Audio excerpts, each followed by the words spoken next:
Hello everyone, welcome back to another video. तो Hitachi energy India Limited company के बारे में बात करेंगे। पहले बता दूं कि ये कंपनी है पावर टेक्नोलॉजी कंपनी और एबीबी कंपनी के साथ में जॉइंट वेंचर है। तो चलिए यहाँ पे वन डे में 1.32% पॉजिटिव रिटर्न मिल रहा है। इस कंपनी एक्चुअली इतना ज़्यादा गिरावट नहीं हुआ है अभी 2-3 महीना में। एनीवे देखते हैं सब कुछ इस कंपनी का फाइनेंशियल कंडीशन और डिटेल फंडामेंटल एनालिसिस करेंगे, वहाँ से प्रो एंड कॉन यानी कि जो भी पॉजिटिव पॉइंट निकलता है और कितना नेगेटिव पॉइंट मिलता है। तो चलिए सब कुछ देखते हैं इस कंपनी के बारे में। 1 मंथ 5.86% का positive return, next 6 month 11% negative return. तो क्या है यहाँ पे, ऐसा है कि 6 महीने में इतना ज़्यादा गिरावट नहीं हुआ। चार्ट रेट लगभग वही स्टेज में दिखाई दे रहा है। एक टाइम में यहाँ पे गिरावट हुआ था, आप यहाँ पे डेट देख सकते हैं। 10 अक्टूबर 2024 से लेकर 28 जनवरी तक लगभग 39% का यहाँ पे गिरावट हो रहा था, नेगेटिव रिटर्न दे रहा था। तो यहाँ से क्या ऐसा हो गया, वापस टर्न आउट किया है। अब डेट यहाँ पे देखिए 28 जनवरी से लेकर यानी 28 जनवरी 2025 इस साल की बात कर रहा हूँ, और 2 अप्रैल 2025 तक 23% का यहाँ पे वापस पॉजिटिव रिटर्न दे दिया। मतलब यहाँ से एक चार्ट ट्रेंड काफ़ी अच्छा दिखाई दिया, भले इतना ज़्यादा नहीं हुआ लेकिन एक ही रेंज में कंसोलिडेट करता हुआ दिखाई दिया। साथ में 29% रिटर्न दिया। देखो भाई 6 महीने में अच्छे स्टॉक्स यहाँ पे गिरावट हो गया, 30%, 40%, 50% भी गिरावट हो गया। अच्छे ग्रीन एनर्जी सेक्टर तो 70-80% भी गिरावट हो गया। तो चलिए इस स्टॉक को देखते हैं। यहाँ पे 1 ईयर रिटर्न देखते हैं। तो 1 ईयर 81% शानदार पॉजिटिव रिटर्न यहाँ पे दिखाई दे रहा है। 1 ईयर 81% पॉजिटिव रिटर्न और उसका चार्ट पैटर्न काफ़ी अच्छा दिखाई दे रहा है। 5 ईयर देखते हैं। ओ ऑसम, 5 ईयर काफ़ी बेहतरीन रिटर्न दिखाई दे रहा है, 82,300। तो भाई कुछ तो इस कंपनी के पास होगा डेफिनेटली। यहाँ पे चार्ट पैटर्न काफ़ी शानदार है, मतलब काफ़ी शानदार। एक अच्छा रिटर्न दिया, उसके बाद में एक रिटर्न दिया, फिर उसके बाद में वही जोन में कंसोलिडेट कर रहा है। तो कितना टाइम से कंसोलिडेट कर रहा है, तो चलिए वो देखते हैं। यहाँ पे इसका हाई प्राइस चढ़ा था, यहाँ पे देखिए कब, 5 जुलाई 2024 से लेकर 2 अप्रैल 2025 तक, ठीक है, मतलब आज की डेट बात कर रहा हूँ। तो वहाँ तक -11% गिरावट है, नेगेटिव रिटर्न है, लेकिन उसी रेट पे उसी जोन पे कंसोलिडेट कर रहा है 5 जुलाई से लेकर। तो मुझे ऐसा लगता है कि यहाँ पे कंपनी को एक काफ़ी अच्छा सपोर्ट मिल रहा है। तो चलिए देखते हैं कि क्या है financial condition.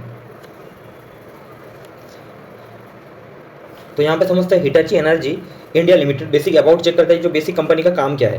Hitachi energy India limited formerly known as the ABB power products and system India limited.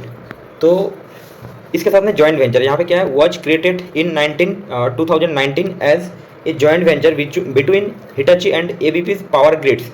The company service utility and industry customer with a complete range engineering products solutions and services. जो कंपनी का main काम हो गया, फिर से बता दूं, इंजीनियरिंग प्रोडक्ट्स और solutions and services in areas power technology. जो मेन काम है पावर टेक्नोलॉजी का, तो उसके अंदर में इसका इलेक्ट्रॉनिक प्रोडक्ट मैन्युफैक्चरिंग है, सॉल्यूशंस है एंड सर्विसेज है। इस कंपनी का हिटाची एनर्जी का आप अगर जियोग्राफी स्प्लिट देखेंगे, इंडिया के अंदर में 73% मतलब रेवेन्यू जनरेट होता है, इसका प्रोडक्ट सर्व होता है, और रेस्ट द वर्ल्ड 27%। तो ठीक है, तो टैरिफ वाला इसके ऊपर इतना ज़्यादा मैटर नहीं आएगा, क्योंकि अभी ओवरऑल स्टॉक मार्केट जहाँ पे टैरिफ की वजह से गिरा था, जीडीपी की वजह से गिरा था, तो इस कंपनी के ऊपर इतना बड़ा ज़्यादा कुछ झटका लगा नहीं है। हिटाची एनर्जी अभी शेयर प्राइस देखते हैं, अंडर वैल्यूड है ओवर वैल्यूड है, किस कंडीशन में। तो सबसे पहले मार्केट कैप 55,000 करोड़ समथिंग है, तो एक लार्ज कैप स्टॉक डेफिनेटली बोल सकते हो। अभी स्टॉक हाई प्राइस से कितना डिस्काउंट में है, जो डाउन फ्रॉम 52 एक हाई 25%, यानी कि जो हाई प्राइस गया था वहाँ से 25% अभी भी डिस्काउंट में मिल रहा है। तो क्या मौका है, क्या है, तो आप समझिए, वीडियो को आगे एंड तक देखिए। स्टॉक पी यानी कि stock price to earning ratio 176। यहाँ पे सीधा सीधा बता दूँ कि अभी भी स्टॉक ओवर वैल्यूड जोन में डेफिनेटली, और इंडस्ट्री पी 49 है, तो इंडस्ट्री पी के कंपेयर में स्टॉक पी काफ़ी ओवर वैल्यूड जोन में है। नेक्स्ट देखते हैं ROCE 17.8%, यानी कि 18% बोल सकते हो, ठीक है, एक डिसेंट है। और ROE 12.7%, यानी कि 13% बोल सकते हो, ठीक है, ओके। थोड़ा सा और ज़्यादा होता, मतलब 15% के ऊपर होता तो और ज़्यादा सही रहता। Anyway year on year sales growth देखते हैं, सबसे इंपॉर्टेंट है 27%, प्रॉफिट ग्रोथ 211%, जो काफ़ी बेहतरीन है। Sales growth, profit growth year on year बहुत ही बढ़िया है। नेक्स्ट कंपनी का डेट 347 करोड़, इतना बड़ा कंपनी है, उसके हिसाब से कर्जा बहुत ही छोटा है, ना के बराबर है। और कंपनी का रिजर्व 1394 करोड़ का रिजर्व है, जो कंपनी का बुरा वक्त में बहुत ज़्यादा काम आता है। रिजर्व काफ़ी अच्छा स्ट्रॉन्ग दिखाई दे रहा है। अच्छी कंपनी का यही एक निशानी है, कर्जा बहुत ही कम है और रिजर्व बहुत ही बेहतरीन है। OPM यानी कि ऑपरेटिंग प्रॉफिट मार्जिन 8.17%, बहुत ही कम है, मेरे हिसाब से 15% तक होना चाहिए था। Anyway next, OPM latest quarter में थोड़ा सा बड़ा है ऑपरेटिंग प्रॉफिट मार्जिन, तो वो भी देखेंगे। ऑपरेटिंग प्रॉफिट मार्जिन 3 साल 5 साल तक का चेक करेंगे कि कंसिस्टेंसी है या नहीं। ऑपरेटिंग प्रॉफिट में लेटेस्ट क्वार्टर 10.3 पहले से थोड़ा सा लेटेस्ट क्वार्टर में बेहतर हुआ है। और प्रोमोटर होल्डिंग 71%, यहाँ पे काफ़ी पॉजिटिव दिखाई दे रहा है कि एक तो मिनिमम 51% से ऊपर है, अभी साथ में अगर कंसिस्टेंसी देखेंगे पहले से कितना मेंटेन करके रखा है तो देखेंगे अभी प्लेज परसेंटेज 0 है, तो यानी कि प्रोमोटर हिस्सेदारी जो भी है कोई किसी भी बैंक में कोई गिरे भी नहीं है, तो यहाँ से एक पॉजिटिव निकल जाता है। उसके बाद में इसका हाई एंड लो प्राइस देखेंगे 52 एक हाई, तो इसका हाई प्राइस गया था कितना 16,550 और लो प्राइस 6,840, तो अभी तो 12,000, तो अभी थोड़ा मिडिल जोन में है। शेयर होल्डिंग पैटर्न प्रोमोटर जून 2022 में 75% और मार्च 2022 में 71%। देखो थोड़ा सा स्टेक डाइल्यूट किया है, अभी प्रीवियस क्वार्टर में ही यहाँ पे डाइल्यूट किया, पहले से काफ़ी टाइम तक स्टेक मेंटेन किए थे 2024 तक, आप ध्यान से देखिए। उसके बाद में दिसंबर 2024 में, अभी प्रीवियस क्वार्टर में 75% था, तो अभी मार्च 2025 में जाके थोड़ा सा यहाँ पे स्टेक सेल किए। देखो थोड़ा बहुत सेल करने का राइट तो इनका बनता है, प्रोमोटर का एक ग्रुप रहता है, तो कोई दिक्कत की बात नहीं है। 51% है तो एक कंपनी के अंदर में डिसीजन मेकिंग के लिए बहुत बेहतर रहता है। FI फॉरेन इन्वेस्टर 5.10% था पहले 2022 में और अभी है 5.34%, तो ठीक है काफ़ी बढ़िया है FI का होल्डिंग। और साथ में देखते हैं DI का होल्डिंग 1.52% और अभी 12%, जो पहले से स्टेक यहाँ पे किस तरीके से धीरे धीरे बढ़ा है। आप देखो धीरे धीरे बढ़ा है और साथ में कंसिस्टेंसी मेंटेन किया है, मतलब एक स्टेक अच्छा खासा मेंटेन करके रखा है। तो यहाँ से पता चलता है कि भाई अच्छे कंपनी का यहाँ से निशानी पता चलता है, जो बड़े कंपनी होने का ना यही एक निशानी है। और पब्लिक होल्डिंग इतना ज़्यादा मैटर नहीं करता है, पब्लिक होल्डिंग पहले से यहाँ पे घटा है, भाई घटेगा ही ना जब FIDI का यहाँ पे स्टेक बढ़ा है और प्रोमोटर उसका हिस्सेदारी मेंटेन करके रखा है। अभी जाकर रिसेंटली थोड़ा बहुत स्टेक सेल किया, अभी खरीदा किसने है, डोमेस्टिक इन्वेस्टर ने, हमारे डोमेस्टिक इन्वेस्टर ने। तो यहाँ से शेयर होल्डिंग पैटर्न काफ़ी जबरदस्त निकल के आ जाता है, एक स्ट्रॉन्ग कंपनी का एक निशानी है, तो पॉजिटिव मूवमेंट यहाँ पे दिखाई देता है। आप ऐसे नहीं कि आंखें बंद करके बल्क में आप इन्वेस्ट कर लो, ऐसा कुछ नहीं होता है भाई, ठीक है ना। आपको सारे पैरामीटर मिला के फिर जाके आपको डिसीजन में आना पड़ता है, वो भी स्टॉक मार्केट रूल्स होता है। हाई में क्या करते हैं, सेल करते हैं, नीचे गिरावट में बाय करते हैं, ठीक है ना। लॉन्ग टर्म का नजरिया रखना चाहिए, तभी जाके स्टॉक मार्केट में प्रॉफिट कमा सकते हैं। और एक बेहतर प्रॉफिट कमाने का तरीका होता है कि गिरावट में बाय ऑन डिप करते हैं। आप अगर शॉर्ट टर्म इन्वेस्टर है तो गिरावट में बाय ऑन डिप करो और हाई में थोड़ा बहुत परसेंट 10-15% 20% आपका स्टेक जो है थोड़ा सा आपका पोर्टफोलियो के हिसाब से आप उसको सेल कर सकते हो हाई में, तो आप शॉर्ट टर्म में भी प्रॉफिट कमा सकते हो और लॉन्ग टर्म में भी कंपाउंड का बेनिफिट ले सकते हैं। कंपाउंडेड सेल्स ग्रोथ देखेंगे ईयर ऑन ईयर, तो यहाँ पे देखते हैं 3 ईयर 15% और TTM ट्रेलिंग 12 मंथ 27%, तो ठीक है यहाँ पे एक डिसेंट सेल्स ग्रोथ निकल के आ रहा है।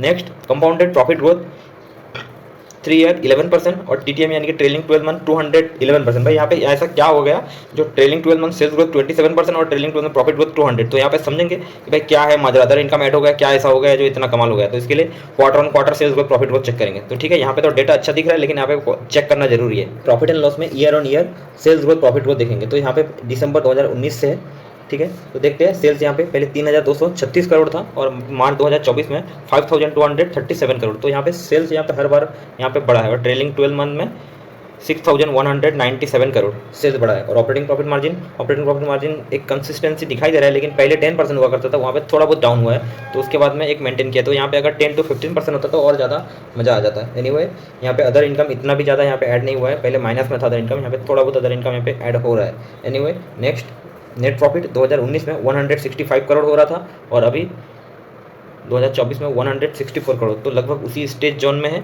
अभी देखते हैं और एक क्वार्टरली यहाँ पे देखते हैं सेल्स ग्रोथ प्रॉफिट ग्रोथ, तो यहाँ पे सेल देखते हैं 2021 में 1123 करोड़ और सितंबर 2024 में 1554 करोड़, तो ठीक है सेल्स यहाँ पे हर बार बढ़ रहा है, बट धीरे धीरे बढ़ रहा है, इतना भी ज़्यादा हाई स्पीड नहीं है। और दिसंबर 2024 में 1600 करोड़ यहाँ पे टच किया है। ऑपरेटिंग प्रॉफिट मार्जिन एक 6 to 10 के अंडर में एक मेंटेन करके रखा है, बीच में यहाँ पे थोड़ा सा डाउन हुआ था 2023 में 2-3 क्वार्टर, ठीक है। उसके बाद में नेट प्रॉफिट यहाँ पे 62 करोड़ 2021 में और अभी दिसंबर 2024 में 137 करोड़, तो यहाँ पे नेट प्रॉफिट हुआ है, लेकिन भाई बीच में अभी यहाँ पे थोड़ा सा अप डाउन हुआ है, ठीक है, इस फ्लक्चुएट हो रहा है। और EPS यानी कि अर्निंग पर शेयर पहले 14 रुपीज़ 55 पैसा और अभी यहाँ पे 32 रुपीज़ 41 पैसा, तो इतना बड़ा कंपनी है, उसके हिसाब से यहाँ पे EPS भी धीरे धीरे बढ़ रहा है, इतना ज़्यादा नहीं है, लेकिन भाई थोड़ा सा अप डाउन यहाँ पे दिखाई दे रहा है, अप डाउन हो रहा है, तो फ्लक्चुएट हो रहा है यहाँ पे, क्यों ऐसा हो रहा है वो पता नहीं। बैलेंस शीट समझते हैं। यहाँ पे कंपनी का रिजर्व 2019 में 831 करोड़ हुआ करता था और सितंबर 2024 में 1394 करोड़, यहाँ पे कंपनी का रिजर्व हर बार यहाँ पे बढ़ा है। एनीवे बोरिंग यानी कि कंपनी का कर्जा देखते हैं, पहले 348 करोड़ हुआ करता था 2019 में और अभी भी लगभग उसी स्टेज जोन में है, तो कर्जा इतना ज़्यादा नहीं है रिजर्व के हिसाब से। और कंपनी कैपेक्स यहाँ पे हर बार यानी कि कंपनी को बड़ा करने के लिए मैन्युफैक्चरिंग फैसिलिटीज फैक्ट्री वगैरह लगाने के लिए, तो यहाँ पे कैपेक्स कंपनी हर बार कर रही है। और कंपनी का टोटल एसिड पहले 3,441 करोड़ हुआ करता था और अभी यहाँ पे 4951 करोड़ है। तो कंपनी का एसिड ठीक है, और भी थोड़ा ज़्यादा होता तो सही रहता। तो यहाँ पे मैंने 1 साल का पी रेशो का चार्ट ओपन किया हो, तो यहाँ पे जो मीडियम पी निकल के आ रहा है 290, तो काफ़ी हाई हुआ करता था, उसके कंपेयर में भी अभी जाके नीचे आया है, अभी यहाँ से एक बाउंस बैक नहीं किया है मेरे हिसाब से। तो चलिए देखते हैं 3 ईयर पी रेशो। तो 3 ईयर का जो मीडियम पी है ना 187, तो यहाँ पे मीडियम पी आप देख सकते हो, तो उसके कंपेयर में भी काफ़ी नीचे आया है। तो मुझे ऐसा लगता है कि भाई यहाँ पे थोड़ा सा एक शुरुआत कर सकते हैं, लेकिन अभी भी बहुत ही ओवर वैल्यूड जोन में है। लेकिन यहाँ से भाई गुड इंडियन स्टॉक मार्केट में अगर थोड़ा सा भी गुड न्यूज़ आ जाता है तो यहाँ से बैक टू बैक रिटर्न दे सकता है, क्योंकि इसके पहले इतना पहले कभी नीचे नहीं आया, एक नीचे टच करता था और यहाँ से बाउंस बैक करता था, लेकिन अभी सबसे ज़्यादा नीचे आया है जो अभी यहाँ पे इस लेवल पे है। तो यहाँ से छोटा शुरुआत कर सकते हैं, लेकिन किसी भी कंपनी को बल्क में बिल्कुल भी नहीं करना चाहिए, आपको डाइवर्सिफाई करना चाहिए ताकि रिस्क वहाँ से मैनेज हो जाए। और हिटाची एनर्जी यहाँ पे अगर रिटर्न देखते हैं 1 मंथ 4.47% पॉजिटिव रिटर्न, 6 मंथ में 12%, इतना भी ज़्यादा गिरावट नहीं हुआ दूसरे स्टॉक्स के कंपेयर में, क्योंकि इंडियन स्टॉक मार्केट में एक तो टैरिफ की वजह से और फॉरेन इन्वेस्टर के इंडियन स्टॉक मार्केट से पैसा निकालने की वजह से काफ़ी ज़्यादा गिरावट हुआ। पावर सेक्टर में देख लो, इलेक्ट्रॉनिक सेक्टर में देख लो, मैक्सिमम स्टॉक्स में, और ऐसे भी इंडियन स्टॉक मार्केट में है ना, जितना सेल्स ग्रोथ प्रॉफिट ग्रोथ नहीं हुआ तो उससे ज़्यादा शेयर प्राइस ऊपर भागा था, ऊपर चला गया था। तो इसकी वजह से पी बिल्कुल ओवर वैल्यूड जोन में हो गया था, एक Indian stock market overall zone में एक थोड़ा बबल आ चुका था, तो इसकी वजह से कुछ ऐसा हुआ, फॉरेन इन्वेस्टर को समझ में आ गया।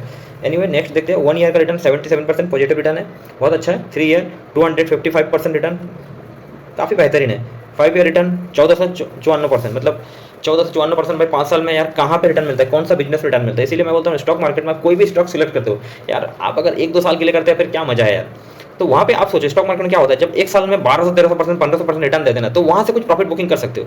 अभी जैसे कि मान लीजिए 5 साल में 5000%, 10,000% रिटर्न देते भाई, तो वहाँ से थोड़ा प्रॉफिट बुकिंग करके निकल सकते हैं, ठीक है ना। क्योंकि क्या होता है शॉर्ट टर्म में जब इतना हाई रिटर्न देता है ना, उसके बाद क्या होता है शेयर थोड़ा नीचे गिरता है, फिर थोड़ा कंसोलिडेट करता है। तो स्टॉक मार्केट का ऐसा रूल्स है। आप सोचो आप अगर 1 साल में आपने 10 लाख लगाए, ठीक है, 10 लाख लगाए, आप सोचो 1 साल में 1200-1300% रिटर्न देते या 2000% रिटर्न देते, आपको प्रॉफिट बुकिंग करना चाहिए कि नहीं चाहिए भाई। प्रॉफिट बुकिंग करने का भी एक आर्ट होता है, बहुत इंपॉर्टेंट होता है, आपको हाई में हमेशा प्रॉफिट बुकिंग कर लेना चाहिए, ठीक है ना। स्टॉक मार्केट में आप अगर नए टिक पाएंगे ना, तो हमेशा प्रॉफिट में थोड़ा सा प्रॉफिट बुकिंग करके कैश में रहना चाहिए, है ना, तभी जाके आप क्या है ना गिरावट में दोबारा बाय एंड डिप कर सकते हो। नहीं तो आप अगर पूरा अमाउंट लमसम में लगा देते हैं फिर क्या होता है, आप दोबारा अच्छे कंपनी में गिरावट में बाय एंड डिप नहीं कर सकते।